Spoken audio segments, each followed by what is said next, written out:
Welcome to the book of Shmuel Bet, chapter 22, Perek Chaf Bet. Imagine for a moment making a video where you try and summarize the works of the great poets Robert Frost, William Shakespeare, Emma Lazarus. It would be impossible. Similarly, this chapter is very difficult to summarize because it's a poem. It's a poem that David sings to God after Hashem saved him from all of his enemies, and it's actually a poem that we read on the seventh day of Passover, 7th or 8th. Either way, we read it on the 7th day of Passover as the Haftorah, and it's just a beautiful song, just like the idea of the Shirat Hayam that Bnei Israel sang after the splitting of the sea. That's also a beautiful song. So I will not be able to summarize this chapter the way I summarize other chapters because it's really the beauty is in the words and the poetry and in the structure. So I'll do my best to give you an overview, but there's nothing that can substitute the actual reading of this chapter because it's just a beautiful poem.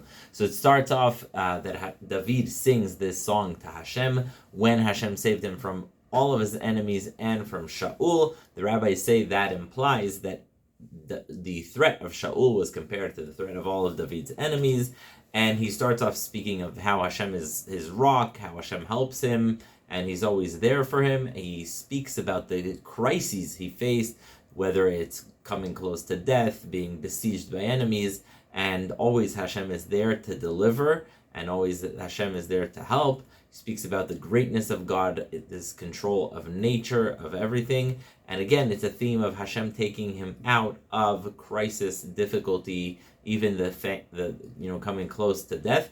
Some very, very important part of this is also David speaking about why he merited Hashem helping him, where he says that Hashem did it to him because of his innocence, because of his devotion. And there's a famous quote, Im chasid tit chasad, with the righteous one, with the good one, Hashem acts righteously, and im navar tit tavar, but if someone's not righteous, Hashem treats them the same way. And im ikesh tit tapal, when someone is stubborn, then Hashem also responds in like, and you help the poor person, and you help the innocent person, and Hashem is the one who gives me the power to fight back against my enemies. Very famously, he says, Erdofo ivai v'ashmidem, I will pursue my enemies, destroy them, very, very famously. And he speaks about how his glory and victory in war also belongs to Hashem.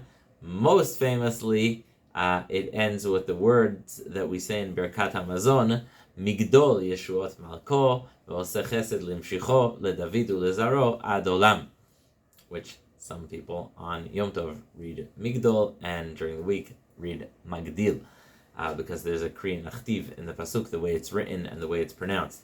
Either way, this chapter is actually also repeated almost word for word in the book of Tehillim, chapter 18, in the book of Psalms, and that is the Song of David, chapter 22, David thanking Hashem for saving him from various crises.